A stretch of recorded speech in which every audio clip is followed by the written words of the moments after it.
السلام علیکم ورحمۃ اللہ وبرکاتہ۔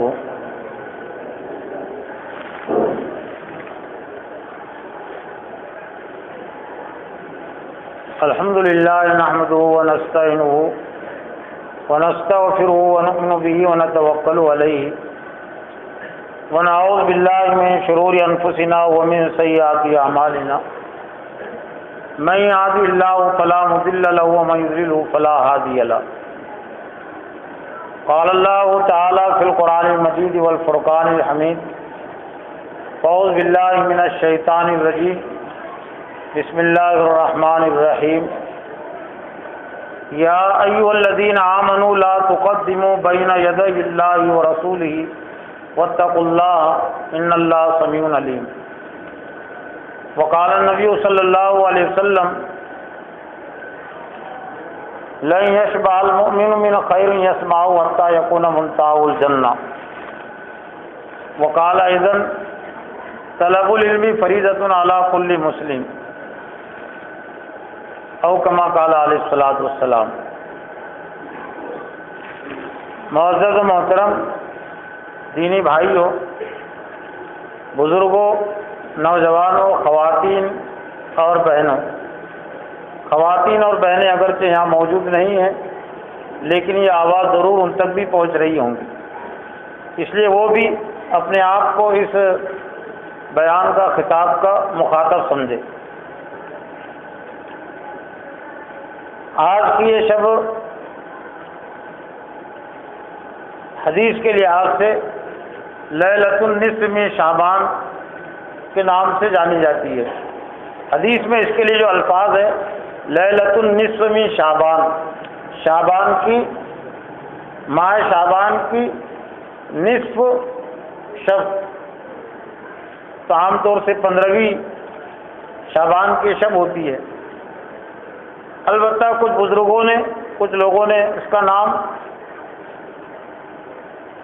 برات دیا ہے۔ اس میں جو روایت آئی ہیں اس راز کے حوالے سے، تو اس کو سامنے رکھتے ہوئے اپنے طور سے اس کا نام انہوں نے برات دیا ہے، لیکن برات کا نام نہ قرآنی نام ہے اور نہ حدیث کا نام ہے۔ قرآن میں تو اس رات کا تذکرہ نہیں ہے، البتہ احادیث میں اس کا تذکرہ ہے 4 روایتوں میں۔ اس رات کے حوالے سے امت میں 2 مکتب فکر پائے جاتے ہیں، یا پھر 2 خیالات پائے جاتے ہیں، لیکن وہ دونوں ہی مکتب فکر، دونوں خیالات ایسا لگتا ہے کہ 2 الگ الگ انتہاؤں پر ہے۔ اس سلسلے میں جو اعتدال کا جو مسلک ہے، اعتدال کا جو پہلو ہے، تو اس کو زیادہ سمجھنے کی اور اسی کو زیادہ سمجھانے کی ضرورت ہے۔ شب برات کے حوالے سے یا لیلۃ النصف میں شعبان کے حوالے سے جو 2 مکتب فکر پائے جاتے ہیں، ایک تو مکتب اہل حدیث ہے کہ جو سرے سے اس کے وجود ہی کے منکر ہے۔ حالانکہ اہل حدیث حضرات سے میری ذاتی طور سے دوستی بھی ہے اور میرا بہت نرم و گوشا ہے، اہل حدیث کے علماء بھی جانتے ہیں اور عوام بھی جانتے ہیں، لیکن تعجب ہوتا ہے بعض حوالے سے کہ شریعت میں جن چیزوں کی گنجائش نکلتی ہے تو کیوں اہل حدیث حضرات اس سلسلے میں اتنی شدت کرتے ہیں، اور پھر جبکہ نام ہی اہل حدیث، تو یہ مشکوٰۃ شریف ہے، اور مشکوٰۃ شریف میں جو روایتیں یہ لیلۃ النصف میں شعبان کے حوالے سے یہ ابن ماجہ کی ہے، ترمذی کی ہے، نسائی شریف کی ہے۔ کوئی فقہ کی اگر عبارت ہوتی امام ابو حنیفہ کی، امام شافعی کی، امام احمد بن حنبل کی اور امام مالک کی، تو اس کا انکار کرنے میں، اس کے وجود کو نہیں ماننے میں کوئی تعجب اور افسوس کی بات نہیں تھی، لیکن حدیث میں اس کا جب وجود ہے تو بہرحال اس کا انکار یا سرے سے اس کو نظر انداز کر دینا ایک انتہا کا پہلو ہے۔ ایک دوسرا جو مکتب فکر ہے، بہرحال وہ بھی ایک انتہا ہے کہ اس رات کے حوالے سے اتنی زیادہ فضیلت کے جو صرف اس میں عبادت کر لے تو سال بھر کے گناہ معاف ہو جاتے ہیں، اور پھر ایک الگ ایک نظام العمل دے دیا گیا، اتنی رکعتیں اتنے کل کے ساتھ اور اس حیثیت سے، اور نماز مغرب ہی سے اس کا اجتماعی عمل شروع ہو جاتا ہے کہ مغرب کے بعد اتنی رکعتیں، پھر اس کے بعد 3 رکعتیں، اور پھر وہ بھی اتنے کل کے ساتھ۔ تو بہرحال اس کا کوئی وجود نہیں ہے حدیث میں، یہ کسی کا اپنا کوئی ذاتی عمل ہوگا، لیکن لوگوں نے اس کو شریعت کا درجہ دے دیا۔ لیکن یہ جو 2 انتہائیں امت میں پیدا ہوئی ہے، میرا اپنا احساس یہ ہے کہ اس رات کے حوالے سے خطبے کو نہیں جوڑا گیا، تقریر کو نہیں جوڑا گیا، فرمائش کو نہیں جوڑا گیا۔ لوگوں کو جمع کرنا اور پھر ان کو صحیح رخ پر قائم رکھنا اتنا آسان نہیں ہے۔ زیادہ تر مجموعوں کو ابلیس اچک لیتا ہے اور ابلیس استعمال کرتا ہے، اور دنیا میں زیادہ تر مجمع وہ ابلیس ہی کے لیے استعمال ہو رہے ہیں۔ اسلام نے اگر جوڑا بھی ہے لوگوں کو تو جوڑنے سے پہلے خطبہ دیا ہے، خطاب دیا ہے تاکہ صحیح حیثیت واضح رہے، باقی رہے۔ نکاح کے موقع سے اگر اسلام نے جوڑا ہے تو خطبہ دیا ہے، عیدین کے موقع سے اگر اسلام نے جوڑا ہے تو خطبہ دیا ہے، جمعہ کے موقع سے اسلام نے جوڑا ہے تو تقریر دی ہے۔ خطبہ یعنی تقریر بیان، خطبے میں کوئی فرق نہیں ہے۔ حج میں اگر جوڑا ہے عالمی سطح پر تو وہاں پر بھی خطبہ دیا ہے۔ یہ چونکہ یہ ایسے دور کی ایجاد ہے کہ جس دور میں لوگ اخلاقی لحاظ سے، انفرادی زندگی کے حوالے سے اسلام سے دور تھے، اور زیادہ تر اس کی اجتماعی طور سے اس کی جو ضرورت پڑی وہ بر صغیر میں۔ اس سے پورے طور سے اہل حدیث سے اتفاق کیا جاتا ہے، اجتماعی عمل تو اس میں نہیں دیا گیا۔ اگر کچھ لوگوں کا خیال یہ ہے کہ اس میں اجتماعی عمل نہیں ہے تو یہ بات بالکل صحیح ہے، اجتماعی عمل اس میں نہیں ہے۔ اجتماعی عمل ایک مجبوری کے تحت اور ایک غرض کے تحت کچھ لوگوں نے دیا ہے۔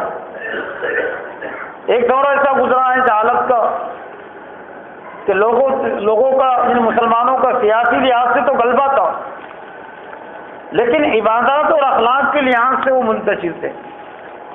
عبادتیں زندگی میں نہیں تھی، اخلاق و کردار نہیں تھے، تو کچھ لوگوں کو فکر پیدا ہوگی کہ مسلمانوں کو تعلیم اور تربیت کے لیے جوڑا جائے۔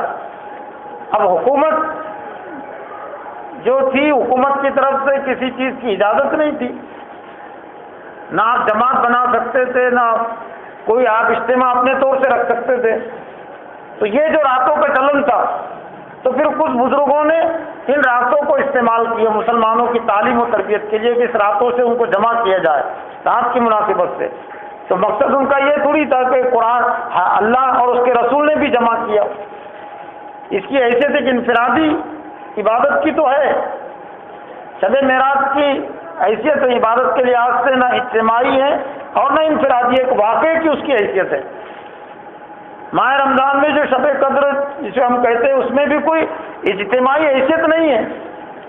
اگر کسی کا یہ خیال ہے کہ چاہے جماعت اسلامی ہو یا اور دیگر جماعتیں ہوں یہ تاک رات اس لیے مناتی ہے کہ یہ سنت ہے، تو ان کا خیال صحیح نہیں ہے۔ اجتماعی طور سے کوئی سنت کا عمل نہیں ہے۔ ہاں، جماعت اسلامی تعلیم و تربیت کے لیے ان کو استعمال کرتی ہے۔ طلب علم کا دائرہ اتنا وسیع ہے اور اتنا اہم ہے کہ اسلام نے اس سلسلے میں کوئی وقت کی قید نہیں رکھی، تعین نہیں رکھی، لیکن وہ حیثیت متعین رہے کہ مقصد ہے تعلیم و تربیت، سننا اور سمجھنا۔ اسلام نے عمل پر علم کو مقدم رکھا ہے، عبادت پر علم کو مقدم رکھا ہے۔ تبھی تو اللہ کے رسول فرمایا کہ فقیہ واحد اشد علی الشیطان من الف عابدین، دین کا ایک فقیر شیطان پر 1000 عابدوں سے بھاری ہے۔ لیکن شیطان بڑا مکار ہے۔ اسلام میں جو چیز جتنی زیادہ اہم ہے تو لوگوں کے ذہن اور خیالات اس اہم چیز کی طرف سے وہ خیالات ان کے ذہنوں نکال کر عمل کا خیال، دوسری رسومات کا خیال ان کے ذہن و دماغوں میں بٹھا دیتا ہے۔ چنانچہ آج کی جب بات آتی ہے تو بے شمار لوگ یہ کہتے تھے کہ علم سے کیا ہوتا ہے، عمل ہی سب کچھ ہے، لیکن ہوش حواس رکھنے والا کوئی بات نہیں کہہ سکتا۔ کیا کوئی دنیا کے کسی شعبے سے متعلق کہہ سکتا ہے کہ ڈاکٹری کا عمل اور سب کچھ ہے، ڈاکٹری کے علم سے کیا مطلب؟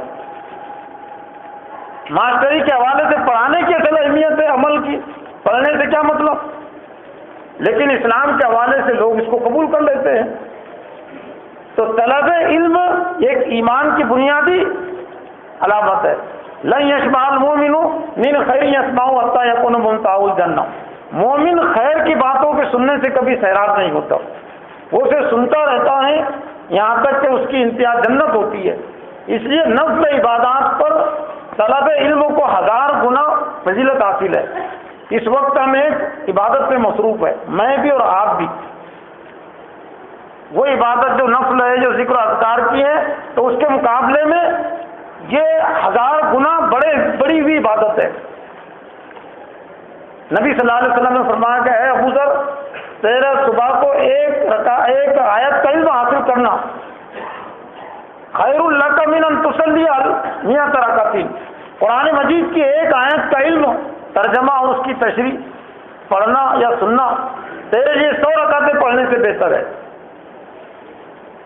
وہ یا ابو ذر ولان تغدو فتعلم بابا من العلم عمل بھی او لم یعمل بھی خیر لک من ان تصلی 1000 رکعۃ، ابن ماجہ شریف کی روایت ہے۔ اور اے ابو ذر، کسی صبح کو تیرا اسلام کے کسی ایک موضوع عنوان کا علم حاصل کرنا، چاہے کسی کی تقریر سے ہو یا پھر کسی کی کتاب اور تحریر سے ہو، تیرے لیے 1000 رکعتیں پڑھنے سے بہتر ہے۔ ایک عنوان کا موضوع اور علم، اور ایک عنوان کو 1 گھنٹے میں پیش کیا جا سکتا ہے، تو یہ طلب علم کا 1 گھنٹے کا عمل، سیکھنے سکھانے کا 1 گھنٹے کا عمل، تقریر کرنے اور تقریر سننے کا 1 گھنٹے کا عمل، یہ 1000 رکعتوں سے 1000 رکعتوں کے برابر نہیں کہا گیا اس کو، 1000 رکعتوں سے بھاری ہے۔ اور جب تک امت میں تفقہ فی الدین کی طلب علم کی اہمیت تھی اور وہ نفل عبادات پر اس کو ترجیح دیتے تھے، تو دنیا میں اللہ تعالیٰ نے امت مسلمہ کو قائد کی حیثیت سے بنایا تھا۔ لیکن جب سے امت میں طلب علم کی طرف سے بے توجہی آئی ہے، غفلت آئی ہے، تو پھر امت زوال کا شکار ہو گئی، اور آج امت کسی زوال میں مبتلا ہے۔ لیکن اس کا اصل سبب ہے بے طلبی۔ آج بھی وہ مسجدیں جہاں پر نوافل نمازیں جماعت کے ساتھ پڑھی جا رہی ہوں گی، ذکر اذکار ہیں، تلاوت ہے، انفرادی قرآن خوانی ہے، تو وہ مسجدیں بھری بھی ہوں گی، جگہ قدم رکھنے کی جگہ نہیں، قدم رکھنے کی جگہ نہیں ملے گی، اس لیے کہ شیطان کی کوئی رکاوٹ نہیں ہوتی۔ تفقہ فی الدین سے شیطان کو چڑھے، اس لیے چڑھے کہ وہ اللہ کی محبوب چیز ہے۔ من یرید اللہ بہ خیرا یفقہ فی الدین، اللہ جس کے ساتھ بھلائی کا ارادہ کرتا ہے اسے دین کی سمجھ بوجھ عطا کرتا ہے۔ ومن یؤت الحکمۃ فقد اوتی خیرا کثیرا، جس کو حکمت دی گئی اسے خیر کثیر دیا گیا۔ تو شیطان کو جو شکست ہوتی ہے میدان عمل میں، میدان زندگی میں، وہ تفقہ فی الدین کی صلاحیت سے شکست ہوتی ہے، عبادتوں سے اس کو شکست نہیں ہوتی۔ اس لیے کہا گیا کہ 1000 عابد کو بہکانا شیطان کے لیے آسان ہے، ایک فقیہ ایک عالم کے مقابلے میں اگر وہ صحیح فقیہ اور صحیح عالم ہے تو شیطان کے داؤ پیچ کا مکر و فریب کا توڑ کر لیتا ہے، دائیں سے آتا ہے، بائیں سے آتا ہے، آگے سے آتا ہے، توڑ کر لیتا ہے۔ شیطان نے ان راتوں کے حوالے سے بھی جب غفلت ہوئی امت کی، شروع میں جب لوگوں نے اس کو اجتماعی شکل دی ہوگی بزرگوں نے، تو یقیناً انہوں نے تقریر و بیان سے بھی اس کو جوڑا، لیکن جیسے جیسے زمانہ گزرتا گیا پھر تقریر بیان کی اس میں حیثیت باقی نہیں رہی، تو پھر اب تصور کیا ہے، اس کا تعارف کیا ہے معاشرے میں اور غیروں میں، کہ جاگنے کی رات۔ کئی تصور ہے بڑی رات، لیکن عملی لحاظ سے جاگنے کی رات، جاگنے کی رات کا غلبہ ہے۔ اسلام میں کوئی رات جاگنے کی نہیں ہے، بغیر کام کے جاگنا اسلام میں ممنوع ہے، گناہ ہے۔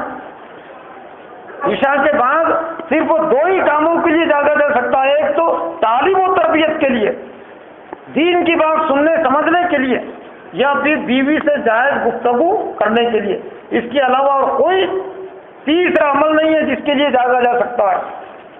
لیکن بڑے بڑے شہر پریشان ہیں، غیر مسلم پریشان ہیں مسلمانوں کے یہ دھوم دھڑاکے سے، یہ ان کے موٹر سائیکل پر گلیوں میں اور چوراہے پر دوڑانے سے، ان کے ہارن سے اور ان کے پٹاخے داغنے سے، بڑے بڑے شہروں میں پٹاخے داغے جاتے ہیں مسلمانوں کی طرف سے۔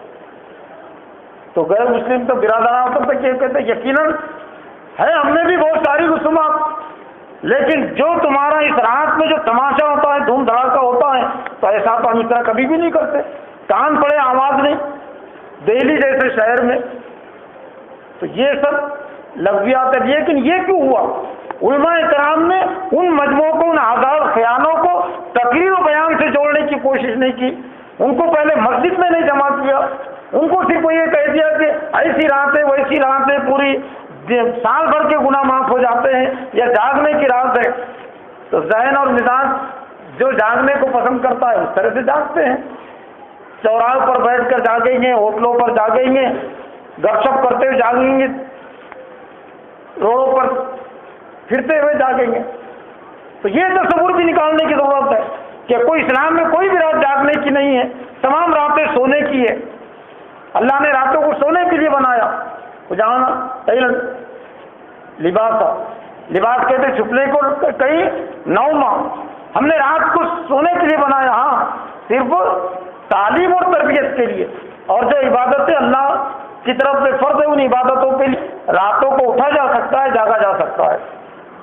اب یہ رات کی حیثیت سے یا شب برات کی حیثیت سے اس کی ایسے متعلق جو 4 روایتیں ملتی ہیں، تو میں سمجھتا ہوں کہ وہ 4 روایتیں متن کے ساتھ، ترجمے کے ساتھ ہم سن لے سمجھ لے تو کافی ہے۔ حضرت عائشہ رضی اللہ تعالیٰ عنہ سے یہ پہلی روایت ہے، یہ ترمذی شریف کی روایت ہے۔ ترمذی شریف کا شمار بھی سیاہ ستہ میں ہے، یعنی حدیث کی جو 6 کتابیں مستند صحیح کی جمع ہے سیاہ، تو اس میں ترمذی ہے، اور یہ جو کتاب ہے یہ مشکاہ شریف ہے۔ یہ مشکاہ شریف کی بھی 2 جلدیں ہیں، اور اس میں جو سیاہ ستہ کی کتابیں ہیں ان حدیثوں کو جمع کیا گیا مشکاہ شریف میں۔ اور یہ مشکاہ شریف یہ شعبے جو عالمیت ہے، دینی مدارس میں جو عالمیت کا شعبہ ہے، اس کے 6 سال میں یہ مشکاہ شریف پڑھائی جاتی ہے۔ تو یہ مشکاہ شریف ہے جو میرے ہاتھ میں ہے۔ ان عائشہ قالت فقبت رسول اللہ صلی اللہ علیہ وسلم فاذا هو بالبقيع فقال كنت تخافين ان يعف الله عليك ورسوله قلت يا رسول الله اني ظننت انك اتيت بعض نسائك فقال ان الله تعالى ينزل ليله النصف من شعبان الى السماء الدنيا فيغفر لاكثر من عدد شعر غنم قلب رواه الترمذي وابن ماجہ۔ حضرت عائشہ کی روایت ہے، وہ کہتی کہ میں نے ایک رات نبی صلی اللہ علیہ وسلم کو اپنے بستر سے گم پایا کہ آپ بستر پر نہیں تھے، تو میں آپ کو تلاش کرنے کے لیے نکلی، نہ کہا وہ بقیع میں تھے، جنت البقیع جو قبرستان کا نام ہے، تو وہاں آپ گئے تھے۔ لیکن اللہ کے رسول کا یہ معمول صرف یہ لیلۃ النصف من شعبان ہی کے حوالے سے نہیں تھا، یہ اور بھی دنوں سے متعلق، راتوں سے متعلق تھا، لیکن اتفاق سے وہ یہ رات تھی۔ البتہ دوسری جو بات اللہ کے رسول نے اس میں ارشاد فرمائی، اس سے یہ لیلۃ النصف من شعبان کی یہ 15ویں شب کی اہمیت واضح ہوتی ہے۔ آپ نے فرمایا کیا تو ڈرتی تھی کہ تجھ پر اللہ اور اس کا رسول ظلم کرے گا؟ یعنی کیا تیرا یہ خیال تھا کہ میں کسی دوسری بیوی کے پاس جاؤں گا؟ میں نے کہا اللہ اور اس کے رسول، میں نے کہا اللہ کے رسول، میں نے خیال کیا تھا کہ آپ اپنی کسی بیوی کے پاس چلے گئے، دوسری بیوی کے پاس۔ اللہ کو فرمایا کہ اللہ تعالیٰ نصف شعبان کی رات آسمان دنیا کی طرف اترتا ہے۔ اب یہ حدیث ہے، یہ کسی فقہ کی روایت نہیں ہے، اور یہ فقہ کے کلمات نہیں ہیں۔ کتنے آسانی کے ساتھ اہل حدیث حضرات اس کو نظر انداز کر دیتے ہیں، اس کا انکار کر دیتے ہیں۔ تو اللہ کے رسول نے فرمایا کہ کیا تو جانتی ہیں کہ فقالنا تلینزل لیلۃ النصف من شعبان، شعبان کی نصف شب کو اللہ تعالیٰ اترتا ہے، مطلب اللہ خصوصی توجہ فرماتا ہے، اور بنی کلب کے ریوڑ کی بکریوں کے بالوں سے زیادہ تعداد کے لوگوں کو بخشتا ہے۔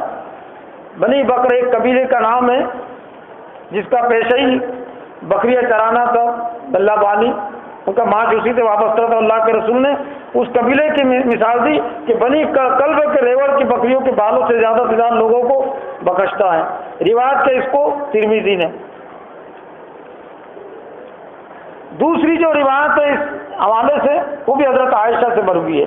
ان عائشہ تو ان النبی صلی اللہ علیہ وسلم قال هل تدرين ما في هذه الليلة النصف يعني ليلة النصف من شعبان؟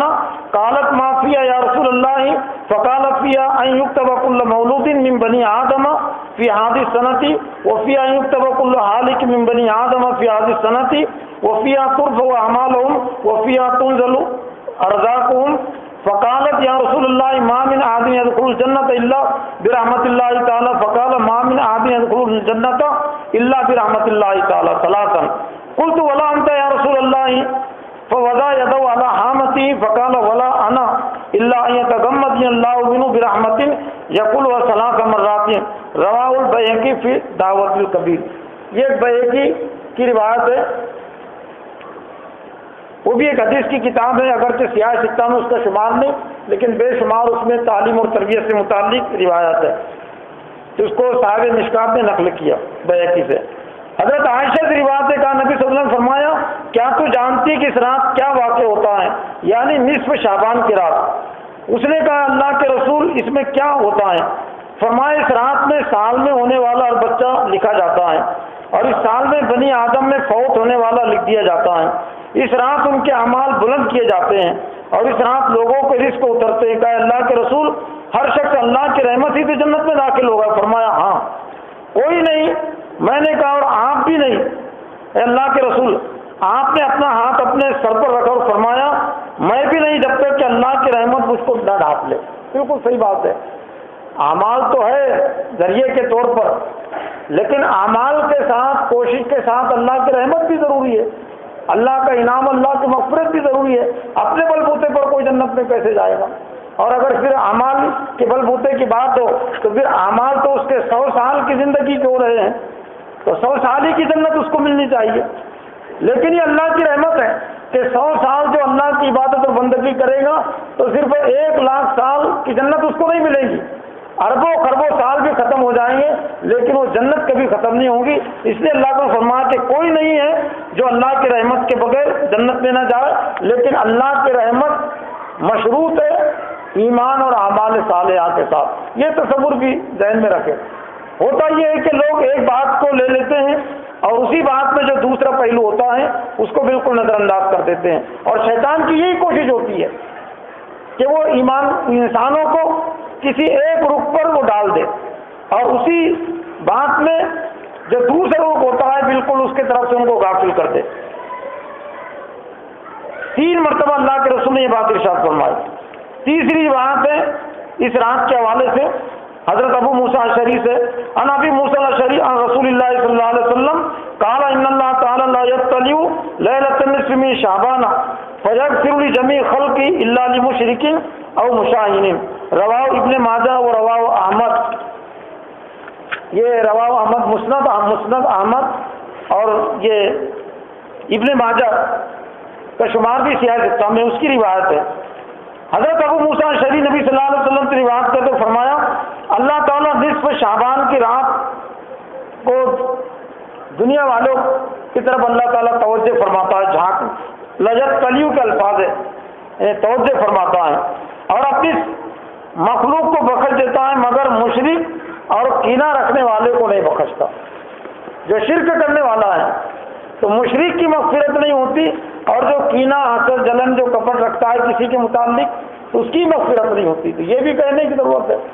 تو اگر یہ رات سے متعلق لوگوں کو یہ چاہتے مطلوب کہ ان کے گناہ معاف ہو، دعا بھی ہو تو اچھا خیال ہے، لیکن اسی رات کے حوالے سے بات کہی گئی کہ اس رات میں بھی مشرک کی مغفرت نہیں ہوتی، شرک کرنے والے کی مغفرت نہیں ہوتی، اور کینہ رکھنے والے کی، حسد اور جلن رکھنے والے کی مغفرت نہیں ہوتی۔ تو اس رات سے متعلق اگر لوگوں نے توبہ اور استغفار میں شرک سے اور شرک ہر قسم کا شرک، صرف وہ نماز اور روزے ہی کا شرک نہیں، عبادات ہی کا شرک نہیں، جو معاملات کا جو شرک ہے، سیاست کا جو شرک ہے، ہر طرح کے شرک کی مذمت ہے قرآن و حدیث میں۔ چوتھی جو روایت ہے حضرت علی رضی اللہ تعالیٰ عنہ سے مروی ہے، ان علی قال قال رسول اللہ صلی اللہ علیہ وسلم اذا كانت لیلۃ النصف من شعبان فقوموا لیلها وصوموا یومها۔ پہلی جو روایت تھی حضرت عائشہ سے متعلق، تو اس حوالے سے بہت سارے لوگ تبصرہ کرتے ہیں، یہ اس رات کی اہمیت کو بالکل گھٹانے کے لیے، انکار کرنے کے لیے حوالے دیتے ہیں کہ اللہ کے رسول رات میں کیسے جائیں گے، پھر حضرت عائشہ یہ کیسے خیال کریں گے، لیکن یہ تو بالکل واضح روایت ہے، اور اس میں اس رات سے متعلق نماز کا بھی تذکرہ ہے اور دین سے متعلق روزے کا بھی تذکرہ ہے، اور نبی صلی اللہ علیہ وسلم کی بات اگر کسی ایک ہی روایت میں ہو تو ماننے کے لیے کافی ہے، اس کے لیے 2 روایتیں، 3 روایتیں اور 10 روایتوں کی ضرورت نہیں ہے۔ ان علی قال قال رسول اللہ صلی اللہ علیہ وسلم اذا كانت ليلة النصف من شعبان فقوموا ليلها وصوموا يومها فإن الله تعالى ينزل في الغروب الشمس إلى السماء الدنيا فيقول على من مستغفر فاغفر له على مسترزق فارزقه على مبتر فوافيه على قضاء قضاء حتى يطلع الفجر۔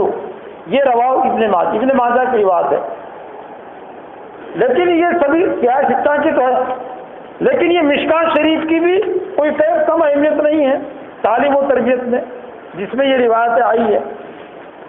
حضرت علی سے روایت ہے کہ نبی صلی اللہ علیہ وسلم نے فرمایا جس وقت نصف شعبان کی رات ہوتی ہے رات کو نماز پڑھو، لیکن ہے نفل نماز، اجتماعی نہیں، لیکن نوافل سے متعلق جو پسندیدہ عمل ہے وہ ہے گھروں میں، جیسا کہ یہ روایت اسی میں آئیں۔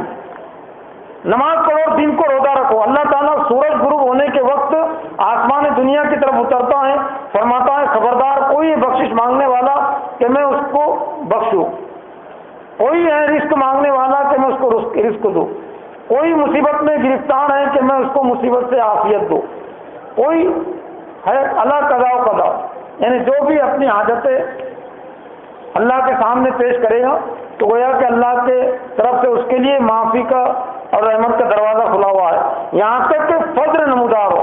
روایت کا اس کو ابن ماجہ نے۔ پھر یہ رات کی عبادت کے حوالے سے یا اور بھی عبادتوں کے حوالے سے اس حدیث کو بھی ہم نظر انداز نہیں کر سکتے۔ ان زید بن ثابت قال قال رسول اللہ صلی اللہ علیہ وسلم صلاۃ المرء فی بیتہ افضل من صلاۃ فی مسجد ھذا الا المکتوبۃ۔ حضرت زید سے روایت ہے، یہ حدیث کا تعلق صرف اسی رات سے متعلق نہیں ہے، تمام نوافل نمازوں سے متعلق ہے۔ فرمایا کہ آدمی کا گھر میں نماز پڑھنا میری اس مسجد میں پڑھنے سے بہتر ہے سوائے فرض نماز کے، یعنی فرض نماز کے لیے تو مسجد ہی بہتر ہے، مسجد ہی میں ہونی چاہیے، لیکن اللہ کو اپنی مسجد کی طرف اشارہ کر کے فرمایا کہ میری اس مسجد میں پڑھنے سے بھی بہتر ہے تمہارا اپنے گھر میں نماز پڑھنا۔ پھر آپ کے لوگوں کو جو خیال پیدا ہوگا کہ پھر یہ جو معاشرے میں یہ مسجدوں میں اس رات ہی میں جو نوافل پڑھے جاتے اس کی حیثیت کیا ہے، تو اس کی حیثیت یہی ہے کہ ان راتوں کے معمولات کو تقریروں سے نہیں جوڑا گیا، علم سے نہیں جوڑا گیا، عمل میں مبتلا کیا گیا صرف کہ عمل کرو، تو لوگوں کو عمل وہی نظر آیا۔ اور اس کی ایک اہم وجہ یہ ہے کہ نوافل نمازیں پڑھ کر لوگ یہ سمجھ لیتے ہیں کہ سال بھر کے گناہ معاف ہو گئے، اس کے پیچھے شاید یہ جذبہ بھی پایا جاتا ہے کہ ایک رات ہم نے پڑھ لیے تو سال بھر کے گناہ معاف ہو جائیں گے، اس لیے ذوق اور شوق کے ساتھ شریک ہوتے ہیں۔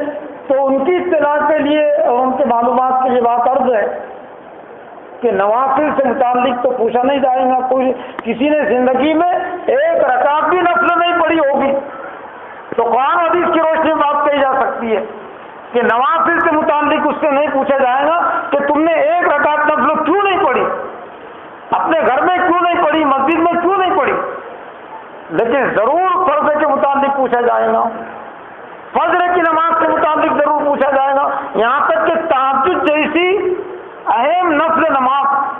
جس کا قرآن مجید میں بہت اہمیت کے ساتھ تذکرہ ہے، لیکن یہ بات کہی جا سکتی ہے کہ اگر کوئی تہجد کا پابند نہیں ہے، تہجد ادا نہیں کرتا ہے، تو اس سے متعلق بھی پوچھ گچھ ہونے والی نہیں ہے۔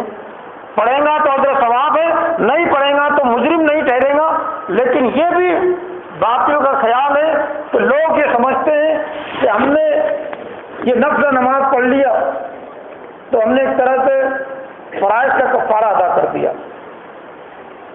ہاں، یہ بات تماثل کے حوالے سے ملتی کہ فرائض میں کوتاہی، فرائض میں کامل طریقے سے جو ادا ہونا چاہیے تھا اس میں کمی رہ گئی، سنت و آداب کی رعایت میں تو نوافل کے ذریعے سے اس کی بھرپائی ہوں گی، لیکن اصل ہے فرائض۔ تو آج کی اس رات کی مناسبت سے ایک تو ہم ذکر و استغفار اور طلب علم کی جو اہمیت ہے اس کو بھی ہم سمجھیں، اور نوافل عبادتوں کے لیے وقت اگر کوئی فارغ کر رہا ہے تو بہرحال اتنا ہی وقت فارغ اس کو کرنا چاہیے کہ جتنے وقت میں فجر کی نماز خطرے میں نہ پڑے اور جس سے کسی کو نقصان نہ ہو۔ اور پھر اس حدیث پر بھی، اس حدیث کی طرف بھی اس کو توجہ دینا چاہیے کہ نفل نماز کے لیے وہ مسجد سے بہتر ہے اس کا گھر۔ یہ جو پھر یہ سوال جو لوگوں میں ذہن میں پیدا ہوتا ہے کہ پھر اجتماعی شکل اس کو کیوں دیا گیا، تو دراصل یہ اجتماعی شکل تعلیم و تربیت کے لیے دیا گیا تھا۔ تقریر سننے کے لیے، تقریر سنانے کے لیے بزرگوں نے اس رات کی مناسبت سے جوڑا تھا، نوافل پڑھوانے کے لیے، ذکر اذکار کروانے کے لیے، توبہ اور استغفار کروانے کے لیے مسجدوں میں علماء کرام نے، بزرگوں نے نہیں جوڑا تھا، صرف تقریر سنانے کے لیے صحیح حیثیت باقی رہے۔ لیکن جب ان راتوں کے اہتمام میں صحیح تقریر کا عمل ختم ہو گیا، صحیح علم کا عمل ختم ہو گیا، تو ظاہر بات ہے جہاں پر صحیح علم نہیں ہوگا تو اس جگہ پر غلط علم آ کر رہے گا۔ تو محترم حضرات، ضرورت اس بات کی ہے کہ یہ شب برات کے حوالے سے ایک تو دین اور ایمانی اور تعلیمی تربیت کی جو ذمہ داری ہم پر عائد ہوتی ہے اس کو بھی ہم سمجھیں، اور فرائض کی طرف ہم زیادہ توجہ دیں، اور جب وقت ملتا ہے تو نوافل کو بھی ہم ادا کریں، اور نوافل میں بھی خاص طور سے گھروں میں ہم نوافل کا اہتمام کریں تاکہ گھر والوں کو بھی کچھ نماز کا طریقہ معلوم ہو اور ہمارے گھروں میں بھی خیر و برکت نازل ہو۔ وآخر دعوانا ان الحمدللہ رب العالمین۔ ربنا آتنا فی الدنیا حسنۃ وفی الآخرۃ حسنۃ وقنا عذاب النار۔ ربنا هب لنا من ازواجنا وذریاتنا قرۃ اعین واجعلنا للمتقین اماما۔ اللهم اغفر للمؤمنین والمؤمنات والمسلمین والمسلمات والف بین قلوبهم واصلح ذات بینهم۔ اللهم انصرهم على عدوك وعدوهم۔ اللهم لعن الكفرة الذين يصدون عن سبيلك۔ اللهم مزق جمعهم۔ اللهم خالف بين كلمتهم۔ اللهم زلزل اقدامهم۔ اللهم انا نسألك علما نافعا ورزقا كفافا وطيبا وعملا متقبلا وشفاء من كل داء۔